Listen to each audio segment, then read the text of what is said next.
Bom dia, estamos de volta ao curso de Sinais e Sistemas da Universidade Federal do Pará. Relembrando que o nosso livro-texto, esse que aparece na tela, do Oppenheim Whisky, e nós vamos observar que nesse livro-texto nós vamos abordar o capítulo 3, 4, 5 sobre análise de Fourier, séries e transformada, e depois o programa também inclui a transformada de Laplace e transformada Z. Então esses 5 capítulos eu vou, para esse estudo, eu vou adotar uma abordagem um tanto diferente. Eu não vou seguir o livro-texto completamente, as séries e transformadas. Eu vou analisar não só o que seria a abordagem de Fourier, mas também o que hoje é chamado de wavelets, e relacionar com análise por componentes principais, PCA, e outras estratégias. Então, antes da gente iniciar essa abordagem, eu queria revisar o que nós estamos perseguindo como engenheiros, basicamente obter uma nova visão dos sinais, uma visão que nos permitirá melhores interpretações, que nos permitirá melhor análise e projeto principalmente. O que acontece com as transformadas é que elas permitem como se nós pudéssemos ver a aura da pessoa, pudéssemos ver algo que não está evidente no sinal quando ele é observado no domínio do tempo. Ou seja, aqui à esquerda aparece, na abscissa seria o tempo e na ordenada seria a amplitude. Então essa onda triangular, o que a análise de Fourier, por exemplo, faz é decompor um sinal, e na hora que ele fala em decomposição, é óbvio que ele parte do princípio que tem algumas funções que são base para essa decomposição, de tal maneira que a soma dessas funções depois permita reconstruir o sinal. Então o que a gente determina é, por exemplo, a fundamental está aqui, seguindo basicamente a periodicidade da onda triangular, e a análise de Fourier é a ferramenta matemática que vai nos dar qual deve ser a amplitude dessa senoide, qual deve ser a fase, e não só dela, mas também de todas as outras que aparecem aqui em menor. O fato é, uma vez a gente fazendo essa conta mágica, sabendo as amplitudes de todas e as fases, na hora que nós somamos todas as componentes, que é um nome que a gente dá também para as funções base, a gente obtém o sinal original. E a ideia é, por que eu saio dessa representação da onda triangular para essa? É porque aí eu posso enxergar quais as frequências, você nota que as funções base vão ter frequências diferentes, quais as frequências que têm amplitude maior, ou seja, maior potência. Eu posso entender como é que essas frequências mudam ao longo do tempo. Isso me dá uma possibilidade de análise diferenciada, uma nova visão do sinal. Eu estou aqui no painel direito colocando que as vogais enunciadas pelos seres humanos, elas tipicamente podem ser caracterizadas se a gente observar as duas frequências de maior potência, de maior amplitude. Ou seja, aqui na abscissa eu tenho as vogais B, B, B, Ba até Bu, a mesma coisa de Igi, e aqui eu tenho as frequências. Então você observa que aqui a maior frequência, as duas maiores frequências, na hora que eu vou andando as vogais daqui para cá, eu estou mudando essa localização, subindo, aumentando a frequência dessa. É como se a maior potência tivesse num seno ou cosseno que estivesse aumentando sua frequência quando eu mudo dessas vogais daqui para cá.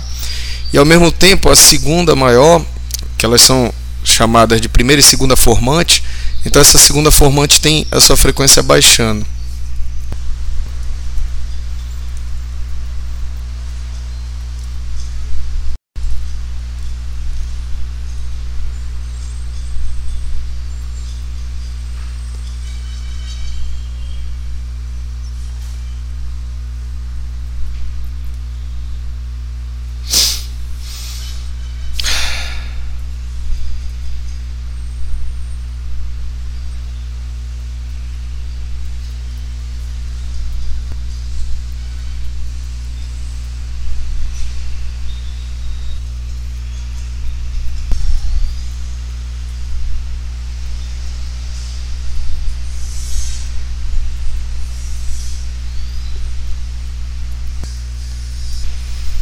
uma explicação bem simples sobre como as vogais são formadas.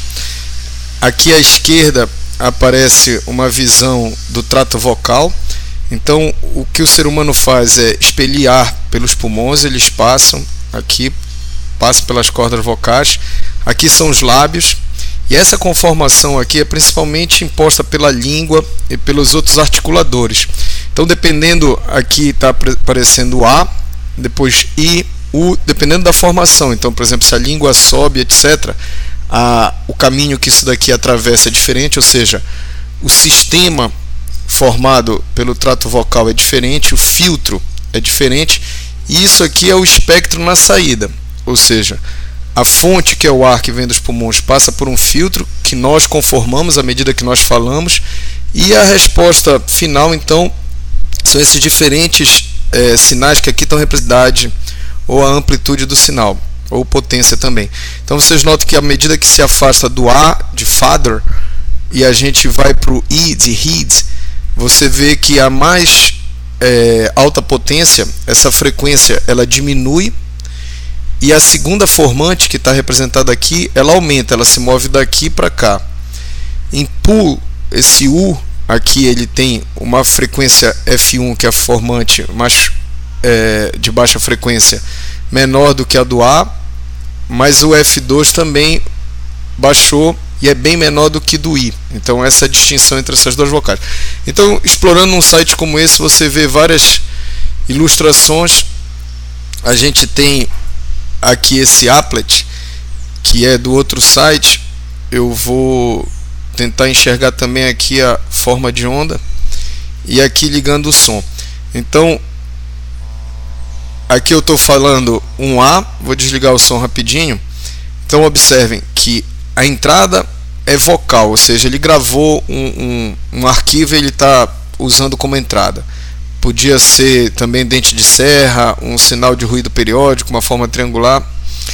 Mas o filtro é do A, eu tinha outros filtros de outras vogais, vou manter aqui do A. Essa é a taxa de amostragem. Aqui é o comprimento total do trato vocal. O trato vocal está representado aqui. E aí tem a largura da faringe, a boca e a frequência de entrada.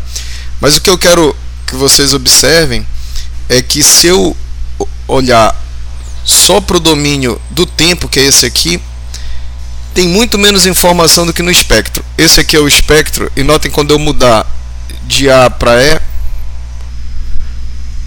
para I, desculpem, eu observo aquele aumento na segunda formante e a diminuição da primeira formante. Aqui está essa resposta em frequência, aqui é uma outra representação. Essa daqui é instantânea, essa daqui é mais estática, calculada uma única vez. Mas a curiosidade é, se nós estivéssemos tentando observar apenas pela forma de onda, a interpretação seria muito mais difícil. Então você pode brincar aqui com outras vogais e observar que a interpretação novamente fica facilitada se a gente tiver o domínio da frequência a nosso favor.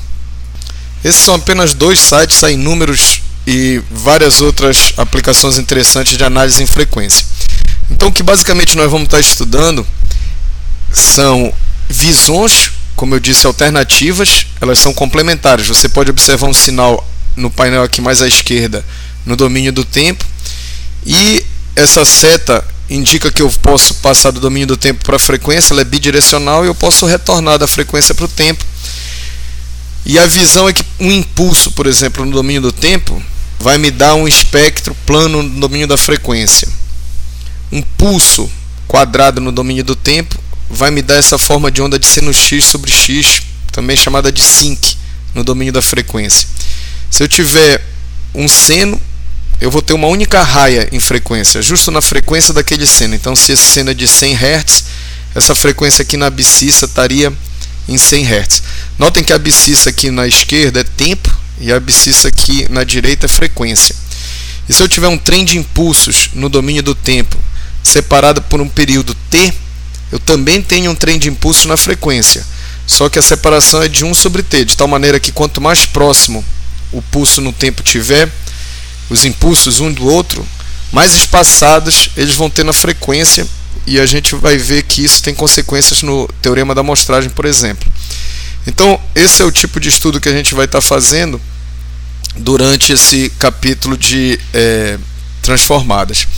E só para terminar, o número de aplicações é grande, como eu havia dito.